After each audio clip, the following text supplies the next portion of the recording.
नमस्कार साथियों, मेरा नाम है विनय कुमार गुप्ता और मैं आपका स्वागत करता हूं सिविल लक्ष्य एकेडमी के Chhattisgarh daily current affairs programme में। तो आइए शुरू करते हैं आज के सुविचार के साथ। खुद पर विश्वास करो क्योंकि यही सफलता की पहली सीढ़ी है। तो आइए शुरू करते हैं खुद पर विश्वास करके। पहले क्वेश्चन को देखते हैं।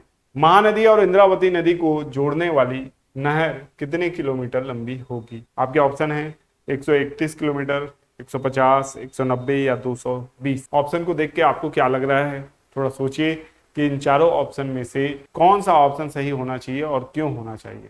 ठीक है, आपके विभिन्न लॉजिक हो सकते हैं, लेकिन एक लॉजिक आपको दिख रहा है कि बाकी सब राउंड फिगर में है, जबकि पहला वाला ऑप्शन जो है वो आपका राउंड फिगर में नहीं है। सामान्यतः जो क्वेश्चंस होते हैं उसमें राउंड फिगर नहीं होता, कारण यह है एग्जैक्ट डाटा पूछा जाता है।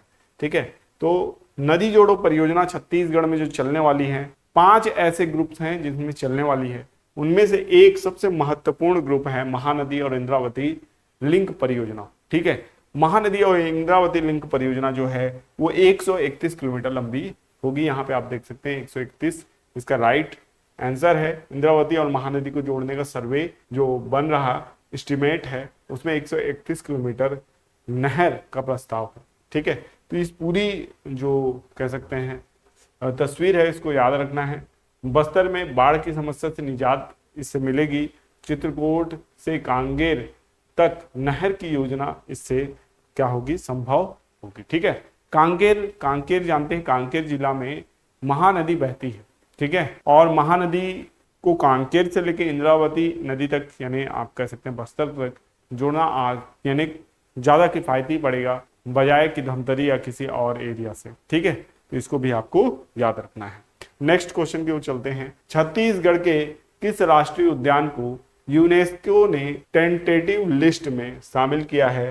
टेंटेटिव लिस्ट में जो ये शामिल किया है अस्थायी रूप से शामिल किया है, और ये भी करंट अफेयर्स का ही क्वेश्चन है, हालिया क्वेश्चन है, और ये आर्थिक सर्वेक्षण से हट कर है। आप लगातार आर्थिक सर्वेक्षण के क्वेश्चन देके उब गए थे, बोर हो गए थे, आपके कमेंट्स और कह सकते हैं जो रिएक्शंस हैं वो कम हो गए थे। होता है ऐसा, लेकिन पढ़ना तो सब कुछ जरूरी है। आर्थिक सर्वेक्षण आया हुआ है और अपने आप में एक ग्रंथ के जैसा है छत्तीसगढ़ के संदर्भ में।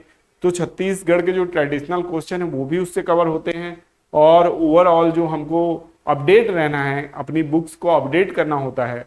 जैसे कि आपके पास कोई भी बुक होगी, एचआर पब्लिकेशन की होगी या मुस्कान पब्लिकेशन की होगी या डेली आईएएस की बुक होगी, उन सब बुकों को अपडेट करना होगा।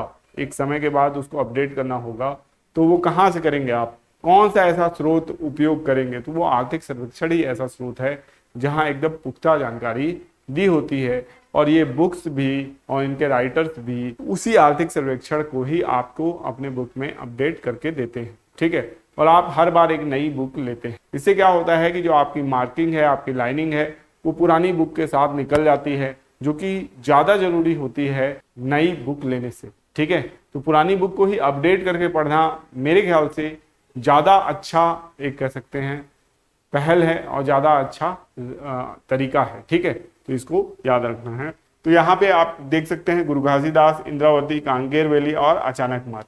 तो राष्ट्रीय उद्यान को यूनेस्को ने टेंटेटिव लिस्ट में शामिल किया है, उसका नाम है कांगेर वैली। कांगेर वैली राष्ट्रीय उद्यान को किस में शामिल किया गया है? टेंटेटिव लिस्ट में। ये अस्थायी रूप से शामिल किया है। ठीक है, अगर इसको पूरी तरीके से शामिल कर लिया जाएगा तो ये राज्य का ऐसा पहला स्थल हो जाएगा और देश का ऐसा पहला प्राकृतिक स्थल हो जाएगा जो इस लिस्ट में शामिल होगा। ठीक है, तो कांगेर वैली है ना, यूनेस्को को वर्ल्ड हेरिटेज साइट में शामिल हो गया है। तो अगर ये शामिल हो गया तो देश की ऐसी पहली प्राकृतिक धरोहर होगी। कांगेर वैली नेशनल पार्क को इतिहास रचने का एक मौका मिला है। अभी फिलहाल के लिए अस्थायी रूप से इसको टेंटेटिव लिस्ट में शामिल किया है। यह राज्य के लिए गौरव का विषय है, ऐसा सीएम का कहना है। बस्तर में पर्यटन को बढ़ाने में इससे काफी ज्यादा मदद मिलेगी। ये पूरी न्यूज है, आपके सामने है। ये आपको पीडीएफ में प्रोवाइड की जाएगी टेलीग्राम चैनल में, जिसका नाम है सिविल लक्ष्य एकेडमी, जिसका लिंक आपको डिस्क्रिप्शन बॉक्स में ऑलरेडी दे दिया गया है। तो वहां से आप इसको क्या करेंगे? टेलीग्राम चैनल को ज्वाइन कर लेंगे। ठीक है, और इसके साथ ही साथ वीडियो को ज्यादा से ज्यादा अपने दोस्तों में शेयर करना है। देखिए, व्यूज आते हैं तो हमारा भी मोटिवेशन बना रहता है। व्यूज कम आएंगे तो एक इकोनॉमी भी है, वो भी फैक्टर रहता है। तो हम जो ज़्यादा बेनिफिट वाले काम हैं उसकी ओर हमको फोकस होना पड़ेगा। कोशिश यही रहनी है हमारी कि हम ज़्यादा से ज़्यादा आपके लिए अच्छे वीडियो बना पाएँ, लेकिन एक कह सकते हैं बैलेंस लेके चलना पड़ता है, अर्थव्यवस्था को भी संभालना पड़ता है। तो उस दृष्टि से मैं यही कहूँगा कि आप कोशिश करें कि वीडियो को शेयर करें अपने दोस्तों में, अपने कुछ करीबियों में जो कंपटीशन की तैयारी कर रहे हैं, जिससे कि व्यूज़ ज़्यादा आएँ और हमको भी थोड़ा सा मोटिवेशन मिले कि हम ये काम कंटिन्यू करें। बस्तर पंडुम 2025 के लोगों का अनावरण किसने किया है? बस्तर पंडुम जानते हैं आप, एक महोत्सव है जो बस्तर में आयोजित किया जा रहा है। इस जो महोत्सव है, महोत्सव के भी लोगोस होते हैं, तो लोगों का अनावरण किसने किया है? तो राज्य में जब लोगो बनाया जाएगा तो किसके द्वारा बनाया जाएगा? कार्यपालिका के द्वारा, है ना। और कार्यपालिका का प्रमुख जो होता है राज्य में, वास्तविक प्रमुख जो होता है वो कौन होता है? वो मुख्यमंत्री होता है। तो यहाँ पे भी मुख्यमंत्री इसका सही जवाब होगा। राज्य में बस्तर पंडुम के लोगों का अनावरण मुख्यमंत्री जी ने किया है। यहाँ पे आप देख सकते हैं मुख्यमंत्री ने किया बस्तर पंडुम का जो 2025 का लोगो, उसका अनावरण, ठीक है। और ये 3 चरणों में विभिन्न प्रतियोगिताएं इसके अंतर्गत होंगी और बुकलेट भी इसका जारी किया गया है बस्तर पंडुम का, ठीक है। तो बस्तर पंडुम के बारे में जो भी न्यूज़ इन फ्यूचर भी आएगी उससे अपन आपको अपडेटेड कराएंगे, है ना। तो इसको याद रखना है। नेक्स्ट क्वेश्चन की ओर चलते हैं। सत्र 2024-25 से कितने राजकीय विश्वविद्यालय में राष्ट्रीय शिक्षा नीति 2020 स्नातक स्तर के पाठ्यक्रम में सफल रूप से लागू किए गए हैं? ठीक है, तो कितने राजकीय विश्वविद्यालय में राष्ट्रीय शिक्षा नीति 2020 स्नातक स्तर के पाठ्यक्रम में सफल रूप से लागू किया गया है, ये पूछा गया है। 7, 17, 335 या 321।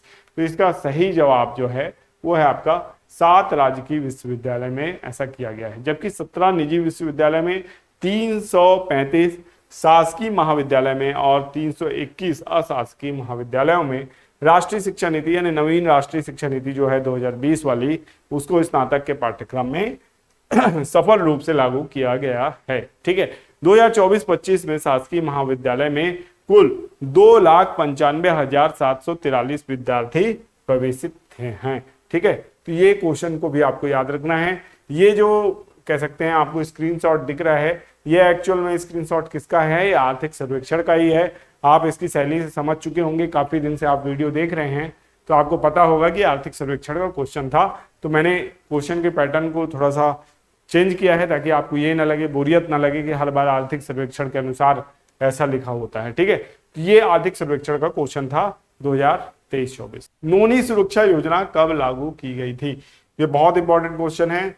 आपका ऑप्शन जो है 1 अप्रैल 2014, 1 अप्रैल 2015, 1 अप्रैल 2016 या 1 अप्रैल 2017। तो इसका सही जवाब है 1 अप्रैल 2014। ठीक है, तो इसको याद रखना है। नोनी सुरक्षा योजना जो है 1 अप्रैल 2014 को लागू की गई थी, यहाँ पे आप देख सकते हैं। और ये भी क्वेश्चन जो है ये आर्थिक सर्वेक्षण से ही लिया गया है, लेकिन ट्रेडिशनल क्वेश्चन भी है। ये आपके एडीओ के एग्जाम के लिए भी इंपॉर्टेंट है। एडीओ के लिए कई लोग पूछते हैं कि अलग से वीडियो बना दीजिए। ठीक है, अगर मैं उस साइड भिड़ूंगा तो फिर डेली करंट अफेयर्स छूटेगा। अगर आपको मंजूर है तो मैं डेली करंट अफेयर्स के बीच बीच में एडीओ के क्वेश्चन भी और एडीओ के स्पेशल सीरीज ला सकता हूँ।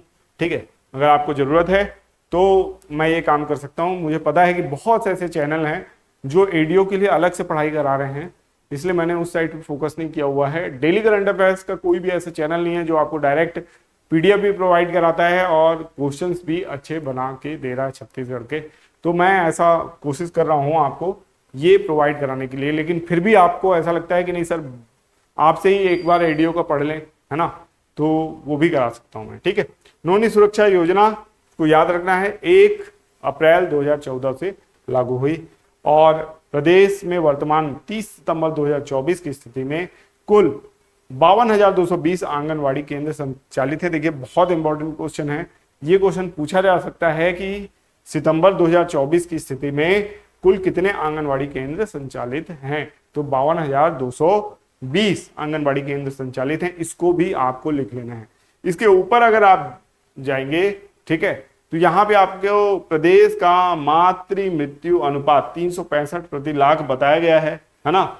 और जो अब वर्तमान में एसआरएस बुलेटिन के अनुसार ये कब था? 3 के आसपास था, है ना, 365। और वर्तमान में कितना हो गया है, वर्तमान में 135 प्रति लाख जीवित जन्म है। ठीक है, तो ये याद रखना है, मातृ मृत्यु अनुपात को बताया गया है। और घटते बाल लिंगानुपात और बालिकाओं के प्रति समाज में सकारात्मक सोच को बढ़ाने के लिए नौवीं सुरक्षा योजना लागू की गई है, ऐसा भी बताया गया है।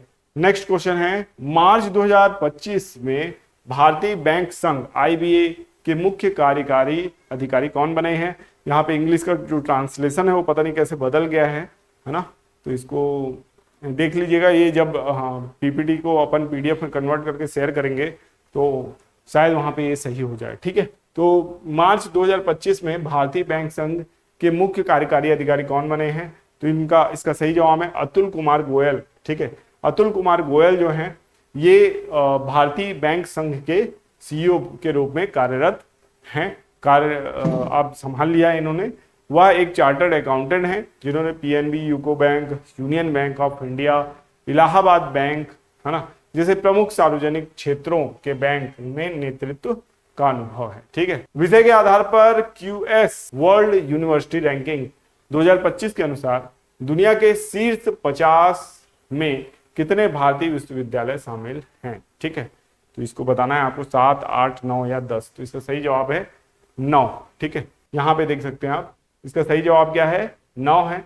QS वर्ल्ड यूनिवर्सिटी रैंकिंग की सूची में भारतीय संस्थानों का दबदबा बढ़ा है। बुधवार को घोषित विश्वविद्यालय की जो विषयवार रैंकिंग है उसमें भारत के 9 विश्वविद्यालय और संस्थानों को दुनिया के शीर्ष 50 में अपनी जगह बनाई है। ठीक है, तो इनको याद रखना है। इसमें सबसे जो धनबाद का भारतीय खनन विश्वविद्यालय है उसको 20वां स्थान हासिल हुआ है और ये शीर्ष पर है। ठीक है, हाल ही में भारत का टाइगर रिजर्व माधव राष्ट्रीय उद्यान, भारत का टाइगर रिजर्व का कौन सी श्रेणी का टाइगर रिजर्व है ना, कौन से नंबर का टाइगर रिजर्व, थोड़ा ट्रांसलेशन में मिस्टेक हो गया है, 57वां, 58वां, 59वां या 60वां। तो इसका सही जवाब है 58वां। ठीक है, केंद्र सरकार ने मध्य प्रदेश के माधव राष्ट्रीय उद्यान को देश का 58वां बाघ अभयारण्य घोषित किया है।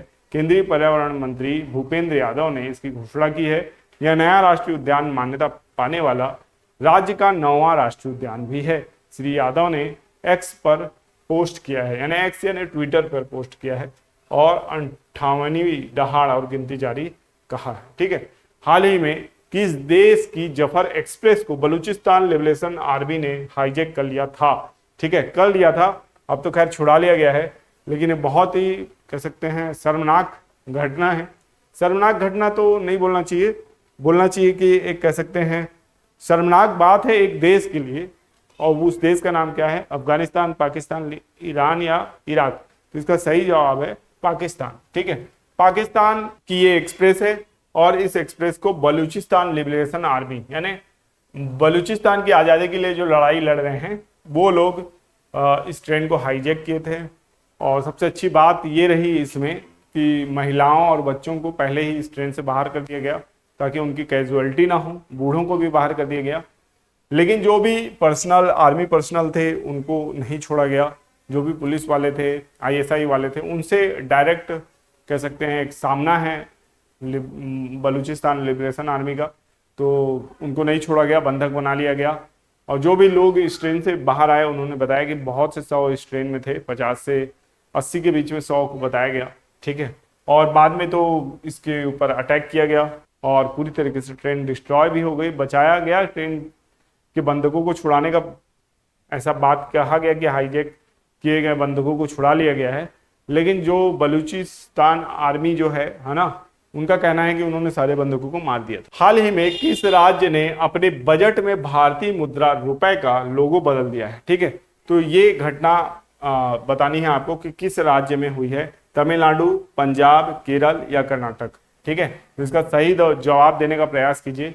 इसको नेक्स्ट जो हमारा वीडियो होगा उसमें हम इस प्रश्न को एक बार डिस्कस जरूर करेंगे। ठीक है, अब देखते हैं पिछले वीडियो के रिवीजन प्रश्न। छत्तीसगढ़ वक्फ बोर्ड के अध्यक्ष कौन है जिन्होंने कैबिनेट मंत्री का दर्जा जिन्हें मिला है, डॉक्टर सलीम राज हैं। छत्तीसगढ़ आर्थिक सर्वेक्षण 2024-25 के अनुसार किस वर्ष PME बस सेवा प्रारंभ की गई है, 2023 में। आर्थिक सर्वेक्षण के अनुसार पीएमई बस सेवा योजना कितने शहरों में प्रारंभ की गई है? 4 शहरों में।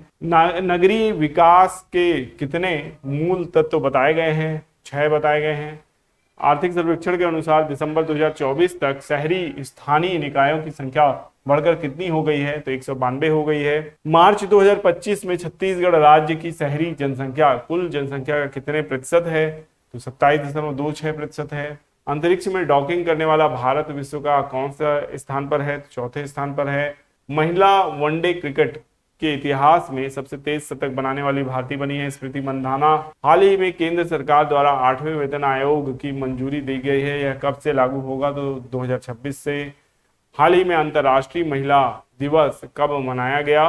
तो इसका सही जवाब है 8 मार्च को मनाया गया है। ठीक है, तो ये याद रखना है कि महिला दिवस कब मनाया जाता है? 8 मार्च को मनाया जाता है। वर्ष 2025 का अंतर्राष्ट्रीय महिला दिवस जो था एक्सीलरेट एक्शन थीम के साथ मनाया गया है। ठीक है, तो इसको याद रखना है।